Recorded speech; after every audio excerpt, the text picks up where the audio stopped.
अहिल्यानगरच्या राहतामधील कोल्हार परिसरामध्ये बिबट्याला जेरबंद करण्यात आलेले गेल्या 2 महिन्यांच्या कालावधीमध्ये पिंजऱ्यामध्ये जेरबंद होणारा हा चौथा बिबट्या आहे। दरम्यान या ठिकाणी आणखीन बिबटे असण्याची शक्यता आहे। वन विभागाने पुन्हा पिंजरा लावण्याची मागणी ग्रामस्थांनी केलेली आहे।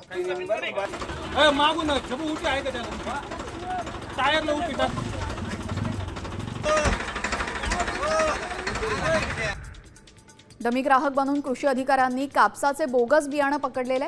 मुंबई आग्रा राष्ट्रीय महामार्गावरील शिरपूर फाट्याजवळ झालेल्या कारवाईमध्ये 1,33,450 किमतीचे 181 पाकिटं जप्त करण्यात आलेली आहे। या प्रकरणी एकाला ताब्यात घेण्यात आलं असून पोलीस तपास सुरू आहे।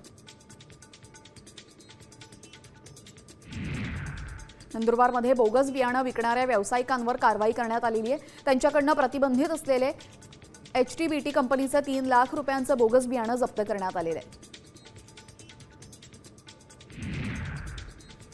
जळगावमध्ये बस चालवताना चालक मोबाईलवर बोलतानाचा व्हिडिओ सोशल मीडियावर समोर आलेला आहे। चालकाला अनेक वेळा सांगूनही चालकानं मोबाईलवर बोलणं सुरूच ठेवलं नाही। एका प्रवाशाने आपल्या मोबाईलमध्ये हा व्हिडिओ चित्रित केला। व्हिडिओ समोर आल्यानंतर याबाबत विभागीय नियंत्रकांकडून चौकशी सुरू करण्यात आली आहे।